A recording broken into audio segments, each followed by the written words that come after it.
Presidían a esta operación las consideraciones clásicas. Los comités de paz debían reagrupar a todas las personas de buena voluntad cansadas de la guerra colonial. Importaba que fueran lo más amplios posible. Su plataforma política y su método de lucha no debían molestar a nadie. Porque así es la filosofía del movimiento de la paz. Cuanto más vago se es en lo político y más blando en lo militante, más probabilidades hay de juntar gente. Por desgracia, los comités de paz no llenaban las funciones que tenían atribuidas. Los que querían pelea se apartaban de ellos, asqueados por su inconsistencia. Y las personas de buena voluntad, para quienes se habían concebido, no por eso se adherían más, porque la índole sentimental e indefinida de sus convicciones políticas no implicaba ningún compromiso militante. Los comités de paz llevaban, pues, a duras penas una existencia miserable. El Frente Universitario Antifascista tenía otra concepción del movimiento de masas. Se trataba de reagrupar en una línea clara la lucha por la independencia argelina y unos métodos de acción rudos, el enfrentamiento físico con los grupos fascistas a los elementos militantes del barrio latino para formar una fuerza real, capaz de movilizar al estudiantado. Lanzado por militantes revolucionarios que trabajaban en la US y apoyado por la vanguardia estudiantil procedente de las redes clandestinas, el FUA fue objeto de la hostilidad general de los aparatos UNF, PSU, Partido Socialista Unificado PCF, inquietos al ver que se desarrollaba una dinámica o organización de masas controlada por izquierdistas.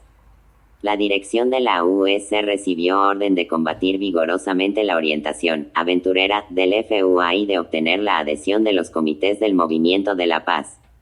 Durante algunas semanas dio el asalto. Pero los éxitos del FUA, que desmultiplicaban la eficiencia de sus críticos políticos, hicieron que la derrota fuera total. Bruscamente, la dirección de la US cambió la chaqueta y se declaró en favor del FUA y contra el PCF. La crisis se hacía pública. El Buró Nacional de la US publicaba, con vistas a la preparación del Sexto Congreso, un proyecto de plataforma herética alineado con las posiciones 8. La Unión de las Juventudes Agrícolas de Francia, cuarta organización juvenil del partido, se creó después. Togliatistas. Parecía llegado el momento de enfrentarse al aparato. Por ambos lados se aprestaban las armas. Ante la perspectiva del encuentro, el Buró Nacional buscaba aliados, y a los izquierdistas de la Sorbona, animadores del FUA, 9 se les propuso un frente antiestaliniano. La dirección de la US garantizaba la libertad absoluta de debates en la organización. Por primera vez iba a haber discusión libre en un sector del movimiento comunista francés. El Buró Nacional, italiano, había sido elegido por gran mayoría en el Sexto Congreso febrero de 1963. Desde entonces, la batalla de las fracciones iba a dominar la historia de la US. La fracción de izquierda Génesis de la Juventud Comunista Revolucionaria en 1962 formaba a Alain-Krivine la primera fracción de izquierda para imponer la adhesión de la US al FUA.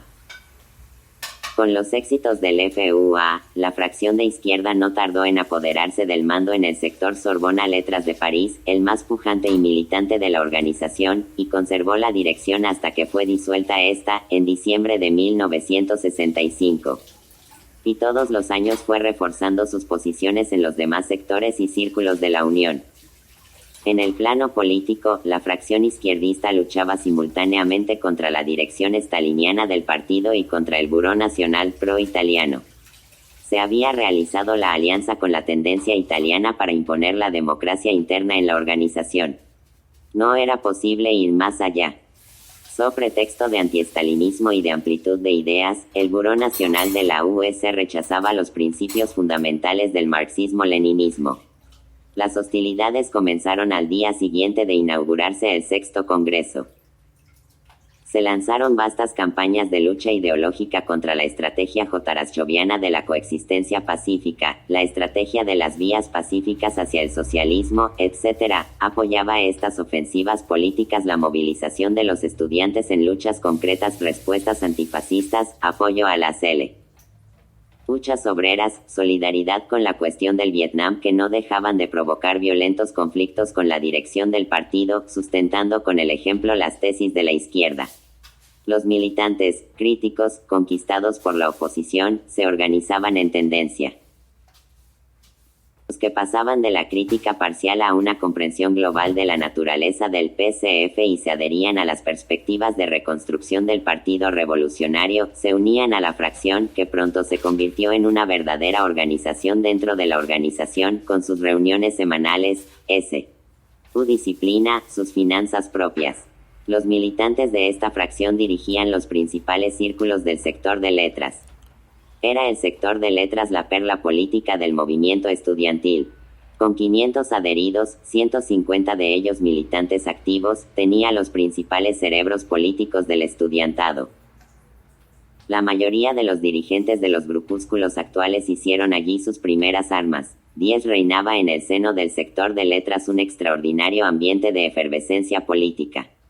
Con la crisis de estalinismo se había hundido todo el edificio de las certidumbres dogmáticas. Los militantes sentían honda desconfianza por quienes durante decenios enteros habían aceptado celosamente todas las traiciones estalinianas. Una irresistible voluntad de examen, de investigación, de crítica se había apoderado de la base militante. Una tras otra fueron pasando por el tamiz de la crítica todas las cuestiones fundamentales de la estrategia comunista, todas las dificultades de la historia del movimiento obrero. En los debates, de alto nivel político, se enfrentaban todas las tendencias renacientes del movimiento obrero. Modernistas derechistas inspirados por el Partido Comunista Italiano, estalinianos empecinados de la fracción Leroy, maoístas vulgares del MCF, 11 maoístas. 9 Alain Krivine, dirigente izquierdista, era fundador y jefe del FUA. 10 Los 2/3 de los dirigentes nacionales de la JCR eran miembros del Buró del sector de letras.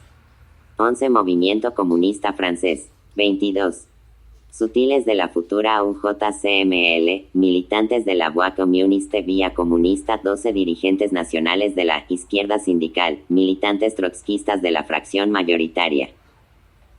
Las tesis de todas las corrientes del movimiento obrero internacional, las aportaciones de todas las tradiciones históricas del marxismo revolucionario, se confrontaban y se enfrentaban sin complacencias con estricto respeto a las reglas de la democracia obrera. Nunca se apreciará debidamente el carácter formador de esos debates. El sector de letras fue el crisol donde se formó una parte decisiva de la nueva vanguardia. La recuperación del mando para la dirección del partido, la secesión de la US era una provocación intolerable.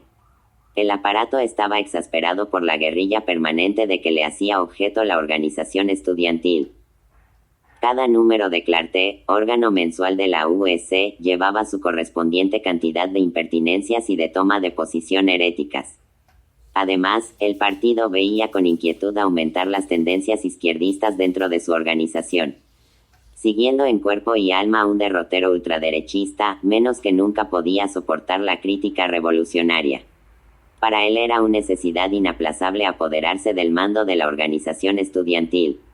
Pero era necesario guardar las apariencias. El marxismo abierto del Buró Nacional le había valido la simpatía de los intelectuales compañeros de ruta y el apoyo de los socialdemócratas. A cada advertencia del partido, el coro de los demócratas ladraba contra la bestia totalitaria. Por eso era necesario hacer la reconquista sin ruido.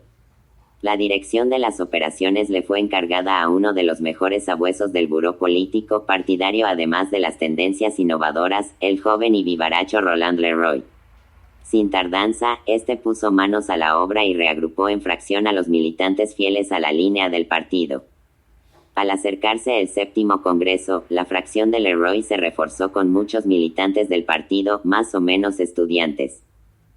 Simultáneamente, el aparato del partido multiplicaba las presiones y planteaba a los militantes de la US miembros del partido este pequeño chantaje. La US es una organización de masas.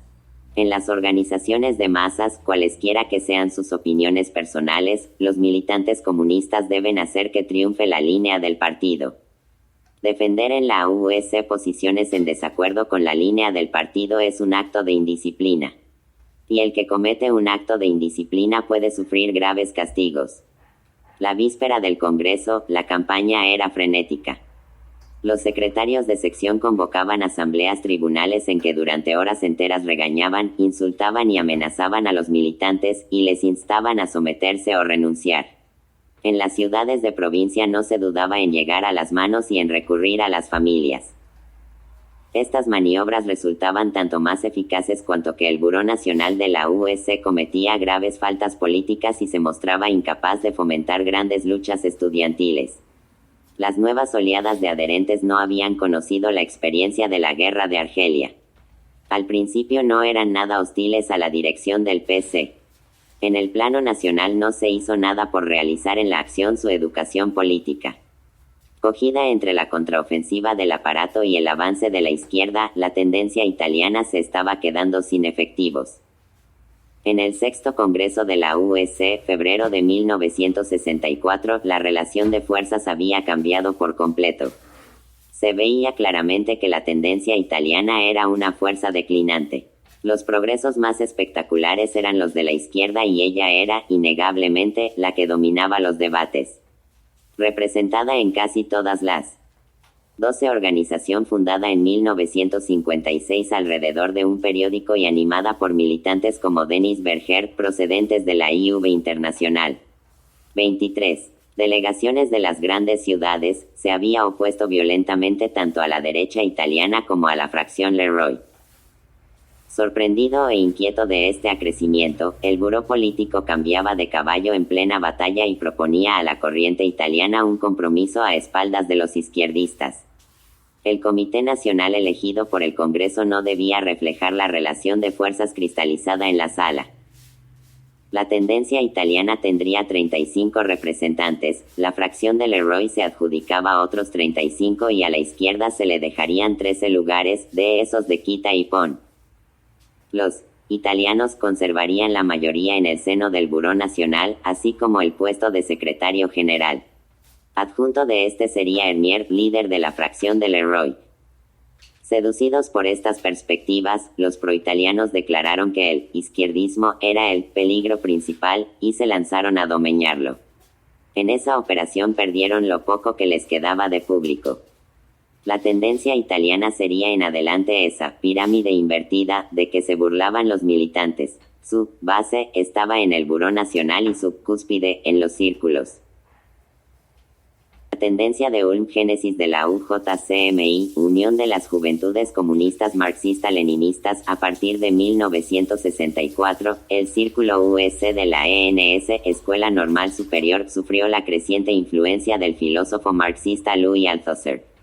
Deplora la gran miseria teórica del movimiento obrero francés. Muchas debilidades, muchos errores del movimiento comunista proceden de ese vacío teórico en que se introducen todas las influencias burguesas. A los intelectuales comunistas toca devolver a la teoría marxista su rigor científico.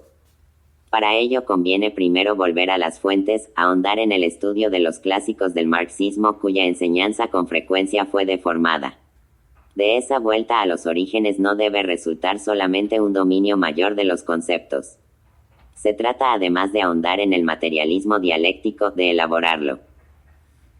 En una época en que so pretexto de antidogmatismo florecían las interpretaciones metafísicas del marxismo, esta perspectiva era muy seductora para los estudiantes comunistas de la calle de Ulm, que no participaban en las luchas de tendencias dentro de la Unión ni se preocupaban tampoco por movilizar a los estudiantes para la lucha política.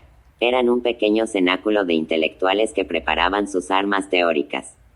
Al empezar el año universitario de 1964 a 65, el Círculo de Ulm comenzaba a publicar los Cahiers marxistes-leninistes.